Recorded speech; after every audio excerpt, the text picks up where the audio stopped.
So, you came here to find out what are the best hand traps in Yu-Gi-Oh! Look no further, my friend. I got you, big dog. We're gonna show you what they are. What's going on with ya, big dog? And it is an amazing day for Yu-Gi-Oh! My Twitch chat is gonna tell you. Go ahead and tell them, guys. Go ahead and tell them. Tell them the thing. Tell them the thing. Tell them the thing. Tell them the thing. What's the thing here? Dogwood is not the thing, you piece of Dogwood is not what we say. I hate you guys. The thing is, I hope that your day is phenomenal, but if it isn't, don't let what happened at the beginning of your day ruin the rest of the day. Chat, you suck. Today, we're going to be going over the top hand traps post October 3rd. We got 5 different categories here. Better be caught with other hand traps you better be playing in your deck if you are playing hand traps and want to succeed in this format. Underrated hand traps are, of course, well, they're pretty underrated, really good into the format. From there, we got mid hand traps. These hand traps are, well, I mean, pretty mid. You might not want to consider playing them. Could be better are the hand traps that are not their time to shine. And then, of course, oh no, what are you doing, baby? Arby's tier or casual mode. Let's go ahead and jump on into this tier list where we have Ally of Justice Cycle Reader. We always start off with Ally of Justice Cycle Reader. I have to say, unless your meta is flooded with Drytron because of Ben 10 to 3, we're just going to go ahead and say the could be better. East the guy, Cyberjar isn't even a hand trap. Get him out of here. We might ban him. Piece of This card is pretty good against Drytron, but unfortunately, not a lot of light strategies running around. Not really good against anything else. Artifact the Lancia. Okay, so allow me to explain why this card is mid. Players are starting to pick up this card because of Bistit, that coming out in Darkwing Blast. From my insider information, Bistit can still make combos under Lancia. They still make 2 disruptions. When you play this card, you want them to pass their turn. People are also starting to cite this card for Runic. Yo, this card is, all right, you got me there. It's kind of good with Runic, but keep in mind, Runic cards are quick play. So you go Lancia, they go quick play, Runic, and you're like, well then. All right, so I'm going to go ahead and say that this card's pretty mid right now when it comes to those particular aspects. Ash Blossom and Joyous Spring. Yo, this might be a hot take for a lot of you guys. Ash Blossom's so mid right now. Ash Blossom does not trade fairly in this Yu-Gi-Oh! Format. It is not traded fairly in the last Yu-Gi-Oh! Format either. The reason why Ash Blossom just is not a great card is because you have to exchange Ash Blossom for a particular monster effect against decks that don't care about said monster effect. They just want their cards on field. Ash Blossom doesn't take care of that situation, dog. I would say it's one of the worst played cards in Yu-Gi-Oh! Right now. It's not good. It's not good. Yo, people are coming at me in chat. Ash Blossom bad? Bro, it's been bad for a whole format. It's not going to change coming into the next format until Darkwing Blast shows us something different. But for right now, no, it's mid. Ash Blossom is top tier. Please, my friend, tell me where Ash Blossom stops a top meta deck. Don't worry, I'll wait. 3 hours later. Raven says Ash is kind of meh against decks like Sprite and Tier. What do you think are the best decks in Yu-Gi-Oh? If you haven't seen my meta tier list, check it out. Normal summon Ash past turn. Yo, it hits Tier, Sprite, Runic, Math. Bro, define hit. When are we stopping here? Don't worry, I'm waiting. When are we stopping here? Don't worry, I'll wait. When are we stopping here with Ash?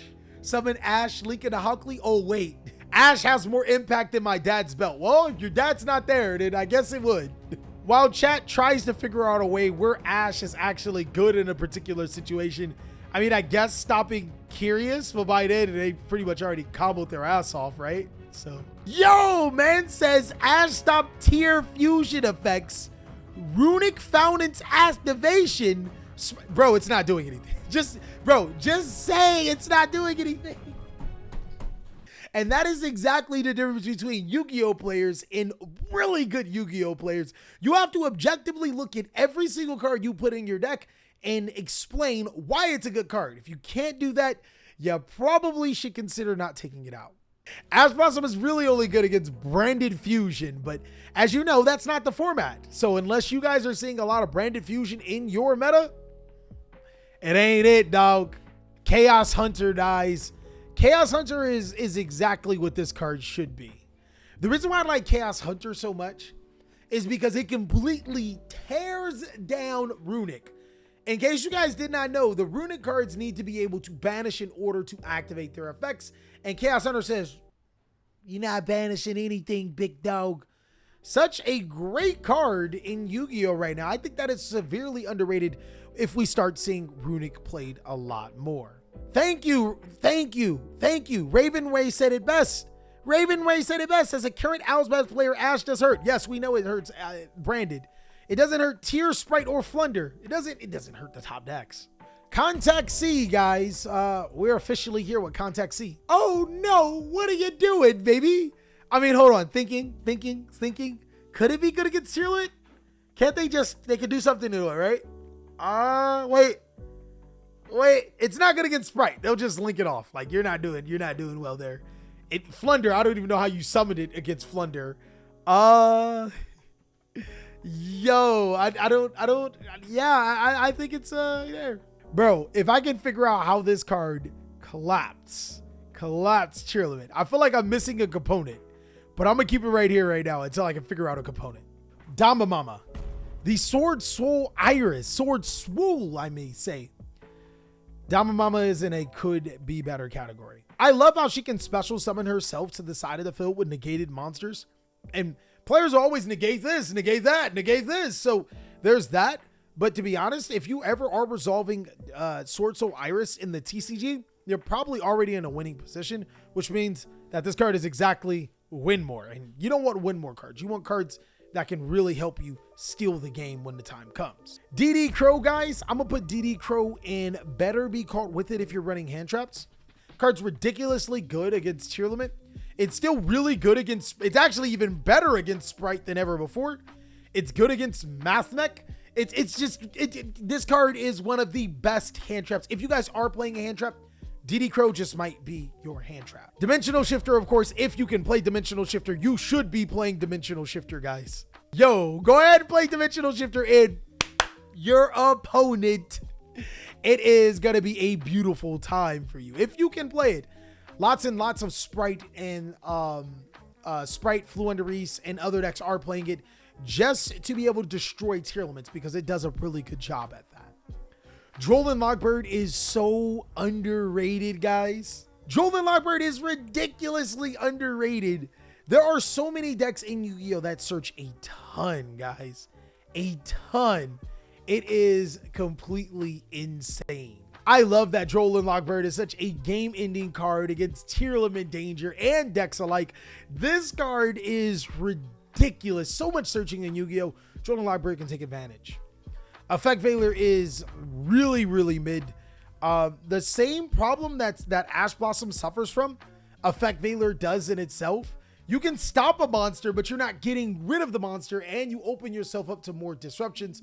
So this card isn't really that amazing right now. Fantastical Dragon Phantasm is 100% in the, oh no, what are you doing, baby? This card, oh man. Oh man, this card is not good right now. We're not playing links, guys. It's stupid. So it is what it is. Cyframe Gear Gamma is, I still think this is one of the best cards in Yu-Gi-Oh! Because it does negate the activation of a monster effect and destroys it. That's what makes it so potent. Also, being able to get 2 free monsters to your side of the field is good. If your opponent uses this at the wrong time, oh man, you can severely punish them.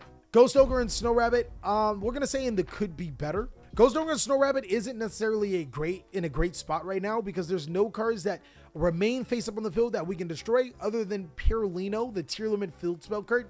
Really can't think of any other cards that are going to be detrimental that Ghost Ogre just comes into the fray and fixes up. Ghost Sis and Spooky Dogwood, guys. Yo. This card's actually cracked, not for the reasons that I figured it'd be cracked, because Yu-Gi-Oh! Actually takes so long. There are a lot of times when you're playing Yu-Gi-Oh! You'll get caught up in a particular situation where you're going into game 2 with 5 minutes left on the clock. Ghost Sister and Spooky Dogwood in those type of settings, in tournament settings, can literally win you games. So there's that. I was expecting Ghost Sister and Spooky Dogwood to give you so many life points and there'd be a life point deck to run around, but I guess we'll take that. Ghost Sister is fairly underrated. Ghost Bell, also underrated in Yu-Gi-Oh! Really, really underrated in Yu-Gi-Oh! Allow me to explain. Ghost Bell in Haunted Mansion not only has the benefit of being able to stop certain tier limit plays, certain sprite plays, certain cards in the game, it's also really, really good at stopping the best card that you better be caught with it. This card is amazing against DD Crow, so like, it's great against Called by the Grave. Like, Ghost Bell has really carved its way into the format. Ghost Mourner in Moonlit Chill, I think, is another card that's fairly underrated. What I love about Ghost Mourner is that it's not just a card that you use as a hand trap to disrupt your opponent, but you can also use it on your turn with so many strategies playing on your turn. Tier limit trying to activate all of these amazing monster effects. Well, you can just Ghost Mourner them. And then it also has the added benefit of being able to punish your opponent when they are trying, or when we get into those time situations, 5 minutes left on the clock. Get rid of the card, inflict the burn damage, and you can potentially win the game. I will always think that this card is mid, mainly because I guess if we're in a 2-deck format strictly, it's a good card. But any other time, not really. And even then, you can still just get clapped up by your opponent just playing good, deck building good, and having the better cards inside of your decks to be able to continue winning. This sideboard hand trap could literally be other cards that literally win you the game. No material. Way too many extenders in Yu-Gi-Oh! Right now. Not great. Not great. Way too many extenders. Herald of Green Light is trash. Herald of Purple Light is trash. Herald of Orange Light, if your deck could afford playing it, it's Psyframe Gear Gamma from the hand. When we get the Ishizu cards, yo, this card's gonna use better. Infinite Impermanence actually dodges the effect Baylor Syndrome. And I like Infinite Impermanence because you can wait till they make their board and then you can just use Infinite Impermanence to negate their cards. It also plays around Triple Tactics talent. Miradora, 100% could be better. Love that this guy is searchable. Hate everything else about the guy right now. Not good. Nibiru is probably the second best generic hand trap that any deck could be playing. Now, the reason why I say this is because Sprite and tier limit players, well, Sprite players will definitely start playing different to respect the Nibiru, but tier limit players, they can't synchro as easy as they could before. I think there's going to be a lot more matches decided against them with Nibiru. It's going to catch them naked. You can definitely play that to your advantage.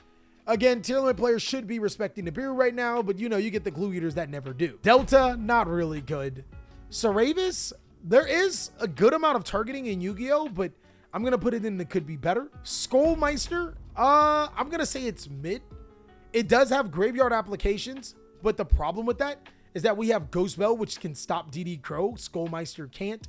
And DD Crow, that can stop chain blocking, with Skullmeister can. So I'm going to go ahead and put it in mid. I can't think of any other situations where this card would be good other than their opponent activating a particular graveyard effect that these two cards wouldn't be able to stop. But again, can't think of it. And then Token Collector, nobody is playing tokens right now other than the Adventure Token engine, which Adventure Token is kind of easier to deal with everybody mainboarding Dark Ruler No More and Droplet.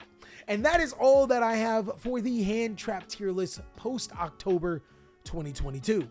I want to know, what do you guys think about these placements of these particular cards? Am I right? Am I wrong? What exactly do you think? Of course, you should be checking out these other awesome videos. Go ahead and click on the video, big dog. I'll check you right there.